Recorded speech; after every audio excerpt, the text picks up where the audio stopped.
নমস্কাৰ এই মুহূৰ্তত আহি পৰিছে সন্ধিয়াৰ কেইবাটাও বিগ ব্ৰেকিং নিউজ আৰু এনে ধৰণৰ খবৰসমূহ নিত চাবৰ কাৰণে চেনেলটো সাবস্ক্ৰাইব কৰি ভিডিঅ'টোত এটা লাইক কৰি দিব।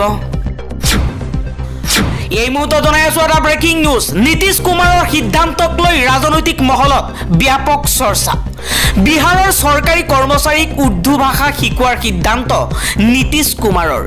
নীতিশ কুমাৰে মুছলিম কাৰ্ড খেলিছে বুলি দাবী একাংশৰ। আন এটা খবৰ, অৱশেষত সকলো বাধা আঁতৰিল। ISSত আবদ্ধ সুনিতা উইলিয়ামছক উভতাই অনাৰ পথ মুকলি। আজি নিশা আৰম্ভ হ'ব স্পেচ এক্স ক্ৰিউ 10 মিছন। পৰৱৰ্তী খবৰ, দুৰ্বলৰ প্ৰতি অন্যায় কৰি কংগ্ৰেছে ক্ষমতা হেৰুৱাইছিল। সেই একেই পন্থা লৈছে বিজেপিয়ে। সদনত বিজেপিক সকিয়নি হাজি আমিনুল ইছলামৰ। আমিনুল ইছলামে কৈছে, যেতিয়া কংগ্ৰেছৰ চৰকাৰ আছিল তেতিয়া নিৰীহ সংখ্যালঘু মুছলমানৰ ওপৰত অত্যাচাৰ কৰিছিল কংগ্ৰেছে। আজি সেই কংগ্ৰেছে শিক্ষা পাইছে। আজি কংগ্ৰেছ ক্ষমতাচ্যুত হৈছে। পুনৰ বিজেপি চৰকাৰেও একেই পন্থা লোৱাৰ বাবে বিজেপিক সকিয়নি দিছে আমিনুল ইছলামে, যাতে কংগ্ৰেছৰ দৰে অৱস্থা বিজেপিৰ নহয়।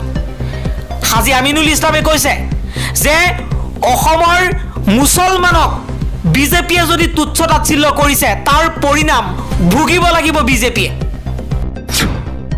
আন এটা খবৰ, কেচিৰে আক্ৰমণ কৰি স্বামীক হত্যা কৰাৰ অপৰাধত পত্নীক যাৱজ্জীৱন কাৰাদণ্ড। মাম্পি বেগম নামৰ মহিলাগৰাকীক কাৰাদণ্ড বিহিলে কাছাৰ জিলা আদালতে। 2023 চনৰ 21 ফেব্ৰুৱাৰীৰ নিশা কাছাৰত সংঘটিত হৈছিল হত্যাকাণ্ডৰ ঘটনা। আজি সেই ৰায়দান প্ৰদান কৰিছে আদালতে। কাছাৰ জিলা আদালতে হত্যাকাৰী পত্নীক যাৱজ্জীৱন কাৰাদণ্ড বিহিছে। আন এটা খবৰ, এসময়ৰ নিলম্বিত OC ভাৰ্গৱ বৰবৰাক পুনৰ নিযুক্তি। গোৱালপাৰাৰ 17 অসম আৰক্ষী বেটেলিয়নত নিযুক্তি লাভ কৰিছে ভাৰ্গৱ বৰবৰা। ডেলিভাৰী বয়ক প্ৰসাৰৰ অভিযোগত নিলম্বিত হৈছিল আৰক্ষী বিষয়াগৰাকী। সেই আৰক্ষী বিষয়াজনক পুনৰ নিযুক্তি দিলে চৰকাৰে। আন এটা খবৰ, হোলীৰ আনন্দৰ মাজতেই মুছলপুৰৰ দিহিৰাত মৰ্মান্তিক ঘটনা। জীৱন্তে অগ্নিদগ্ধ হৈ প্ৰাণ হেৰুৱালে মুকবদিৰ কিশোৰীয়ে। খেৰৰ পুঁজিত পিতৃৰ সৈতে শুই থকা অৱস্থাত ৰহস্যজনক মৃত্যু। কিশোৰীগৰাকীৰ পিতৃ শান্তিলাল কেৰকাটা আৰক্ষীৰ জালত পৰিছে। পৰৱৰ্তী খবৰ, হোলী খেলাক লৈ প্ৰশাসনে জাৰি কৰিছে নতুন নিয়ম। জোৰ জবৰদস্তি কাকো হোলী খেলিবলৈ বাধ্য কৰিব নোৱাৰিব। হোলী খেলি ৰাজপথত দল পাতি বাইক চলাব নোৱাৰিব। কঠোৰ নিৰ্দেশনা দিছে আৰক্ষীয়ে। ধৰা পৰিলে গ্ৰেপ্তাৰ হ'ব আইন উলংঘাকাৰী। সুৰামত্ত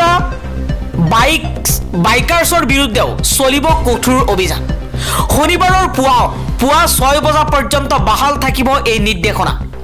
জনতাৰ সুৰক্ষাৰ প্ৰতি লক্ষ্য ৰাখি হায়দৰাবাদ আৰক্ষীৰ এই কঠোৰ নিৰ্দেশনা। এতিয়াৰ পৰা শনিবাৰৰ পুৱা 6 বজা পৰ্যন্ত বাহাল থাকিব এই নিৰ্দেশনা। হোলীৰ বাবে এই কঠোৰ নিৰ্দেশনা জাৰি কৰিছে হায়দৰাবাদ আৰক্ষীয়ে। সুৰামত্ত বাইকাৰ্ছ এতিয়া যি নিজৰ ইচ্ছামতে চলাব নোৱাৰিব। আন ধৰ্মৰ লোকক হোলীৰ নামত ৰং সানিব নোৱাৰিব। আন এটা খবৰ, আলবা স্বাধীনৰ নামত ধন দাবী কৰি শিৱসাগৰত গ্ৰেপ্তাৰ 3জন ব্যক্তি। জানিব পৰা মতে গ্ৰেপ্তাৰ হোৱা লোক কেইজন হৈছে দীপ হাজৰিকা, সেলিম উল্লাহ আৰু জামাল আলী।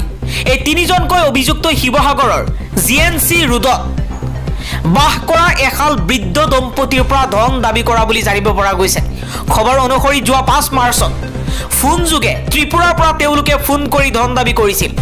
বৃদ্ধ দম্পতীহালৰ এজাহাৰৰ ভিত্তিত আৰক্ষীয়ে শিৱসাগৰ সদৰ থানাত 39/2025 নম্বৰৰ গোচৰ ৰুজু কৰি তদন্ত আৰম্ভ কৰি তেওঁলোকক গ্ৰেপ্তাৰ কৰে। জানিব পৰা মতে দীপ হাজৰিকা বাবুপট্টিৰ বাসিন্দা, আনহাতে সেলিমুল্লাহ আৰু জামাল আলী কৈবৰ্ত দলনিৰ বাসিন্দা বুলি জানিব পৰা গৈছে। পৰৱৰ্তী খবৰ, অসমৰ বাবে প্ৰদূষিত হৈছে বৰ্ণিহাট। মেঘালয়ৰ মুখ্যমন্ত্ৰীয়ে এইবাৰ অসমৰ বিৰুদ্ধে সৰব হৈ এই দাবী উত্থাপন কৰিছে। 2023 চনৰ পৰা ভাৰতৰ সবাতোকৈ দূষিত চহৰত পৰিণত হৈছে বৰ্ণিহাট। অসম আৰু মেঘালয় ৰাজ্যৰ মাজত অৱস্থিত হোৱাৰ বাবে চহৰখন প্ৰদূষণে আৱৰি ধৰা বুলি প্ৰকাশ। অসমৰ মুখ্য চহৰ গুৱাহাটীৰ পৰা প্ৰায় 30 কিলোমিটাৰ আৰু মেঘালয়ৰ ৰাজধানী শ্বিলঙৰ পৰা 70 কিলোমিটাৰ দূৰত পাইছে এই ঔদ্যোগিক চহৰখন অৱস্থিত।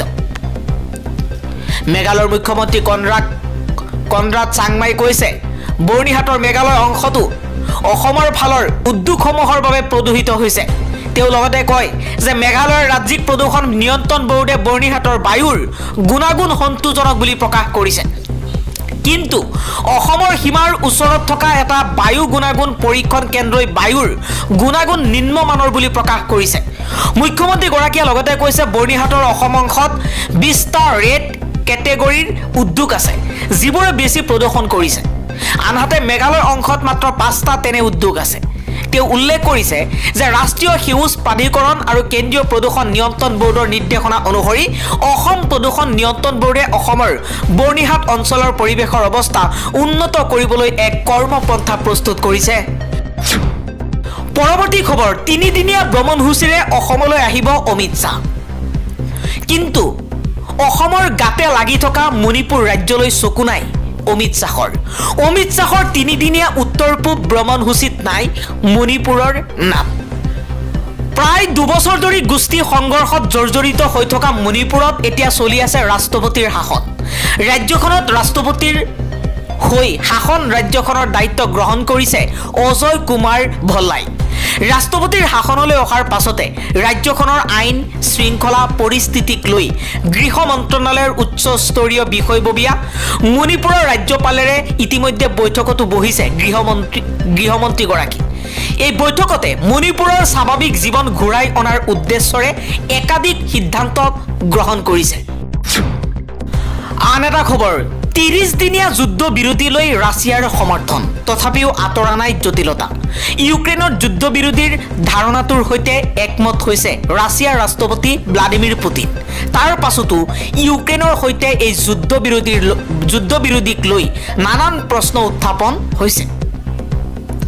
উল্লেখ্য যে আমেৰিকাৰ মধ্যস্থতাত ছৌদি আৰবত হোৱা বৈঠকৰ পাছতে ইউক্ৰেইনে 30দিনীয়া যুদ্ধ বিৰোধীৰ সন্মতি প্ৰকাশ কৰিছিল। তাৰ পাছতে এই যুদ্ধ বিৰোধীৰ প্ৰস্তাৱত সন্মত হৈছিল পুটিন। অৱশ্যে ইউক্ৰেইনৰ ৰাষ্ট্ৰপতি ভলোদিমিৰ জেলেনস্কিয়ে ৰাছিয়াৰ ৰাষ্ট্ৰপতি পুটিনে যুদ্ধ বিৰোধীত সন্মতি জনাই আৰোপ কৰা চৰ্তৰ সন্দৰ্ভত প্ৰতিক্ৰিয়া প্ৰকাশ কৰি ইয়াক ষড়যন্ত্ৰমূলক বুলি অভিহিত কৰিছে। পৰৱৰ্তী খবৰ, লাখপতি বাইদেউসকলৰ বাবে এক ডাঙৰ সিদ্ধান্ত গ্ৰহণ কৰিছে মুখ্যমন্ত্ৰী হিমন্ত বিশ্ব শৰ্মাই। 31 মাৰ্চত প্ৰকাশ পাব লাখপতি বাইদেউৰ চূড়ান্ত তালিকা। 1 এপ্ৰিলত আত্মসহায়ক গোটৰ মহিলাই লাভ কৰিব প্ৰথম কিস্তিৰ ধন। হোলীৰ আনন্দৰ মাজতে মুখ্যমন্ত্ৰী হিমন্ত বিশ্ব শৰ্মাই দিলে এই ভাল খবৰ।